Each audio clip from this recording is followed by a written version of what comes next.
नमस्कार मित्रों, आज की इस दैविक यात्रा में हम हैं उत्तराखंड में और एक ऐसे स्थान पर जिसे रामायण काल के साथ जोड़कर देखा जाता है और माना जाता है कि सीता माता से जुड़ा हुआ ये स्थान। आइए जानते हैं इसके बारे में।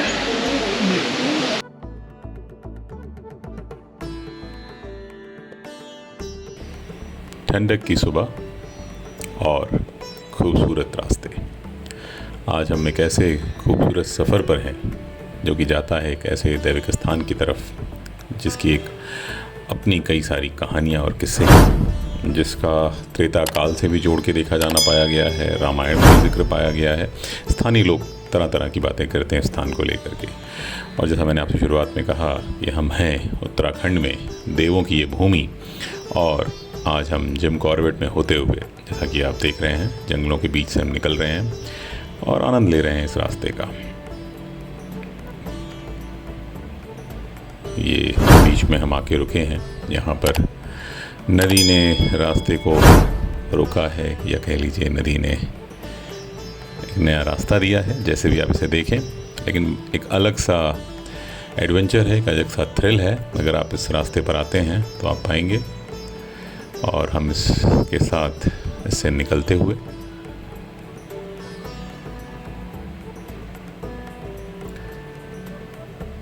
और जब हम आगे बढ़ते हैं तो रास्ता काफ़ी सपाट सा होता हुआ, मगर हाँ, घने जंगलों के बीच सीता बनी। अब जब हमने बात की शुरुआत में कि हम जिम कॉर्बेट में हैं, जैसा आप जानते हैं कि जिम कॉर्बेट में अलग अलग गेट हैं और हम सीता बनी गेट की तरफ जा रहे हैं। ये पार्क जो कि पहले हेली पार्क के नाम से जाना जाता था, सन 1936 के आसपास बना शायद, और अब 1973 से एक नेशनल टाइगर रिज़र्व है। तो हम यहाँ पर हैं और जैसा कि आपने देखा कि बहुत सारे लोग सुबह सुबह यहाँ पर पहुँच चुके हैं। और वैसे मुझे ऐसा बताया गया है कि ये स्थान या ये सीताबनी गेट रिज़र्व एरिया में नहीं आता, मगर हाँ, यहाँ पर भी जानवर देखे गए। और ये सामने आपके देखिए, अभी आपको दिखेगा सीताबनी टूरिज़्म जोन। और ये सामने बहुत सारी गाड़ियाँ जैसी आपको दिख रही होंगी। सुबह सुबह सूर्य देवता भी अपना कमाल दिखा रहे हैं और ठंडक का एक अलग आनंद हम लेते हुए यहाँ पर धीरे धीरे और लोगों की भीड़ आते हुए गाड़ियों से। आइए थोड़ा सा हम आगे बढ़ते हैं। तो जैसा मैंने आपसे कहा कि सन 73 के आसपास से ये टाइगर रिज़र्व पार्क बना और तभी से यहाँ पर भारी मात्रा में सैलानी आते हैं और आनंद लेते हैं इस टाइगर सफारी का। अब ये एक अपने तरह का टाइगर सफारी है, नेचुरल भी है। यहाँ पर बहुत सारी आपको रहने की व्यवस्थाएं भी हैं, तो आसपास आकर के आप आनंद ले सकते हैं। और उसके बारे में मेरा ब्लॉग है भी नहीं, मैं आपको साफ साफ बताऊँ। मेरा ब्लॉग, जैसा आप लोगों ने मुझे पहले भी देखा होगा, तो पाया होगा कि ज़्यादातर दैविक स्थानों की बात करता हूँ, उनके महत्व की बात करता हूँ और कैसे और किस प्रकार से उस स्थान को जोड़ करके देखा जाता है विभिन्न कालों से। ये देखिए सामने कितनी सारी गाड़ियाँ सुबह सुबह यहाँ पर पहुँच चुकी हैं। मैं समझता हूँ कम से कम 50 से ऊपर गाड़ियाँ यहाँ पर हैं। और वो सामने हमें आगे की तरफ जाना है। और गज़ब का ये बड़ा सा मैदान, ऐसा लगता है जैसे कि किसी पहाड़ या दो पहाड़ों के बीच में है ये पूरा स्थान। देखिए, आपको मैं फिर से दिखा रहा हूँ, बड़े बड़े पेड़ और काफ़ी लोगों की भीड़ आती हुई उस दैविक स्थान की तरफ। तो जैसा मैंने आपसे बताया कि जिम कॉर्बेट के जंगलों से होते हुए और आप यहाँ पहुँचेंगे, और जिम कॉर्बेट में से आपको मान के चलिए करीब करीब ये 15 से 17 किलोमीटर अंदर आना पड़ेगा जंगल के। और यहाँ पर है यह स्थान, और जो लोग आए होंगे उन्होंने पहले भी देखा होगा। उस तरफ सामने है मंदिर, आइए चलते हैं। तो जैसा मैंने आपसे शुरू में कहा कि ये स्थान को माता सीता से जोड़कर देखा जाता है और इसे सीताबनी कहा जाता है। और जैसा कि रामायण हमें बताती है कि माता सीता धरती से प्रकट हुई और अंत में धरती में समा गई। और इस स्थान पर स्थानीय लोग मानते हैं कि माता अलग अलग कालखंड में आई हैं। कुछ लोग मानते हैं वनवास से पहले आई, कुछ लोग मानते हैं वनवास के समय आई, कुछ लोग मानते हैं कि जब उन्हें रामचंद्र जी ने त्याग दिया और उन्हें लक्ष्मण जी वन में छोड़ गए तो उसी स्थान पर आकर रहीं। तो अलग अलग कालखंड को देख करके जोड़ा जाता है। और कुछ लोग यहाँ तक मानते हैं कि इसी स्थान पर माता धरती में समा गई। और ये सामने बोर्ड पर साफ साफ लिखा हुआ है रास्ता प्राचीन मंदिर सीतावनी, तो हम बिल्कुल सही जगह पर हैं और आइए उस तरफ चलते हैं। जैसा कि मैंने आपसे कहा कि स्थान को सीतावनी कहते हैं और माता यहाँ पर रहीं। अब एक बड़ी धारणा है कि लव कुश का यहाँ पर जन्म हुआ और यहाँ पर जब लक्ष्मण जी ने छोड़ कर गए रामचंद्र जी के कहने पर, तो यहाँ पर वाल्मीकि जी का आश्रम था और इसीलिए वाल्मीकि जी को भी यहाँ बहुत मात्रा में पूजने वाले लोग हैं। और स्थान को आप देखिए मैंने आपसे जैसे पहले कहा ना, पहाड़ों के बीच में ये एक दुर्गम सा स्थान रहा होगा उस समय। और ये सीढ़ियाँ नीचे की तरफ जाते हुए, ये सामने पुरातत्व विभाग ने लिखा हुआ है, जैसा कि आपको दिख रहा होगा, ये स्थान के बारे में जानकारी मिली। अब ये पगडंडियाँ और ये सामने संभवतः मंदिर प्रांगण। अब आपको मैं यहाँ पर एक चीज़ और बताता चलूँ कि कई सारे अलग अलग धार्मिक ग्रंथों में भी इस स्थान का जिक्र मिलता है। अब अगर हम ये मानते हैं कि इसी स्थान पर माता ने लव कुश को जन्म दिया और इसी स्थान पर लव कुश की शिक्षा दीक्षा हुई, तो इस स्थान का अपना एक महत्व बनता ही है। साथ के साथ इसके कुछ पौराणिक साक्ष्य भी यहाँ पर हैं, जिनके बारे में अभी आपको मैं बताऊँगा और उनको दिखाऊँगा भी कि कैसे ये माना जाता है कि यहाँ पर माता रहीं। तो ये नीचे की तरफ सीढ़ियाँ, और मैं आपको फिर से एक बार ऊपर से दिखा देता हूँ पूरा प्रांगण। यहाँ पर भी लिखा हुआ है प्राचीन मंदिर सीतावनी का, और ये संभवतः हाल फिलहाल या बाद में बना हुआ प्रांगण।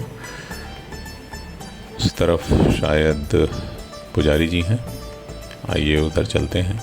और उससे पहले क्योंकि मंदिर में प्रवेश कर रहे हैं, जूतों को निकाल लेते हैं।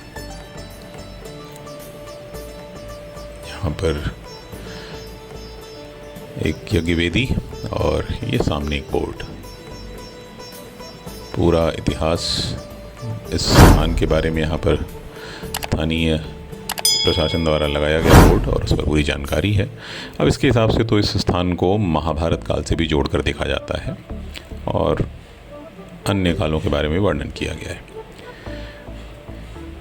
गज़ब का है ये स्थान। मैं आपको सही बताऊं तो मैं यहाँ पर आया हूँ और मुझे किसी ने बताया तब मैं स्थान तक पहुँचा हूँ कि आप आएँ और यहाँ पर दर्शन करें, और मुझे भी बड़ा आनंद आ रहा है। पुजारी जी से मैंने जानने का प्रयास किया स्थान के बारे में, तो उन्होंने कामोवेश वही बातें कहीं जो उस बोर्ड पर लिखी हुई हैं। उनसे प्रसाद लेकर के आगे बढ़ते हैं और देखते हैं कैसा है ये स्थान, और आपको भी दर्शन कराते हैं। ये एक बड़ा सा हॉल, या कह लीजिए छोटा सा, जो भी कहना चाहें आप। और ये हनुमान जी, पंचमुखी हनुमान जी, जय जय हनुमान, जय राम जानकी परिवार हनुमान जी के साथ यहाँ पर विराजमान, जय जय।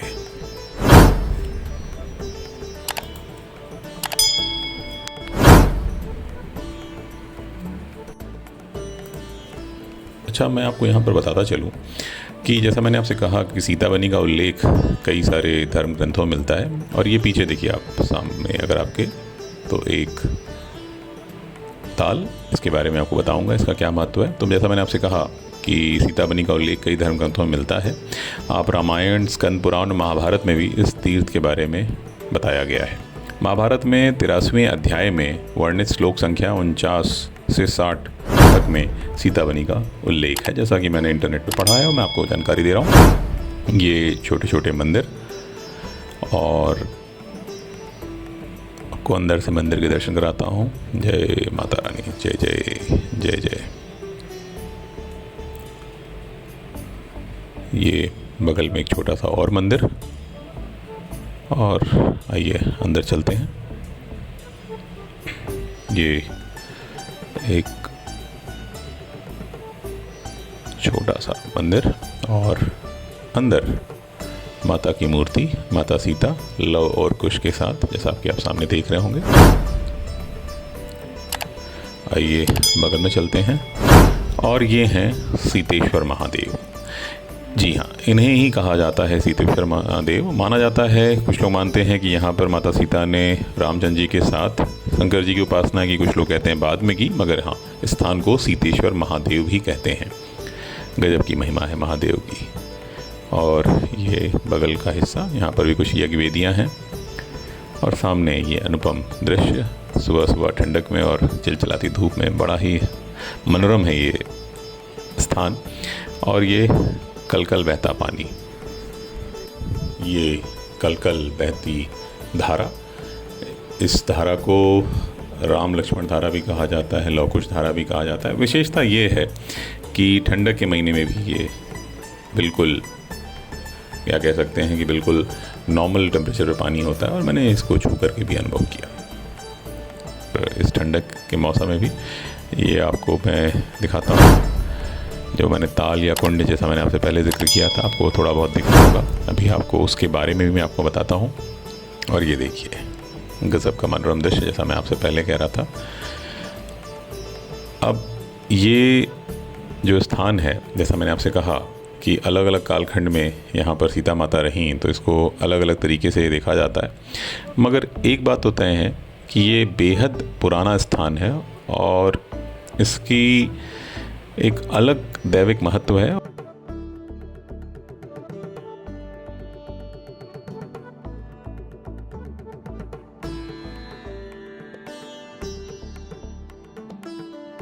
अब मैं आपको यहाँ पर एक चीज़ और बताता चलूँ कि स्थान में ये जो कुंड है आपके सामने, माना जाता है कि माता सीता की पुकार पर धरती माँ ने यहाँ पर उनके लिए द्वार खोले और वो यहीं से धरती में समा गई। अब यहाँ पर दो तर्क हैं, क्योंकि देखिए अगर हमें जैसा बताया गया है कि माता कहीं और भी समाई हैं और किसी और स्थान पर, मगर स्थानीय लोग मानते हैं कि ये वही कुंड है जहाँ पर सीता माता समाई हैं। इसके साथ साथ ये वो स्थान ही माना जाता है जहाँ पर लव कुश और राम जी के युद्ध की पृष्ठभूमि बनी। ये वही स्थान है जहाँ पर संभवतः पृष्ठभूमि बनी, क्योंकि वाल्मीकि जी का यही वो आश्रम था जहाँ पर लव कुश रह रहे थे माता सीता के साथ, उनका भरण पोषण हो रहा था। आइए ऊपर की तरफ चलते हैं और देखते हैं कैसा है। इसी के साथ अब यहाँ पर हम अपनी यात्रा को विराम देते हैं और एक बार पुजारी से आशीर्वाद लेकर के वापस ऊपर की तरफ चलते हैं। अब यहाँ पर अगर आपने देखा होगा कि इस पूरे प्रांगण को देखने के बाद मैं समझता हूँ कि आपको भी एक अच्छी सी अनुभूति हुई होगी और आप भी चाहेंगे कि आप यहाँ पर आएँ और इस दैविक स्थान के दर्शन करें और संभवतः आप भी आनंद लें कि कैसा रहा होगा ये रामायण काल में स्थान।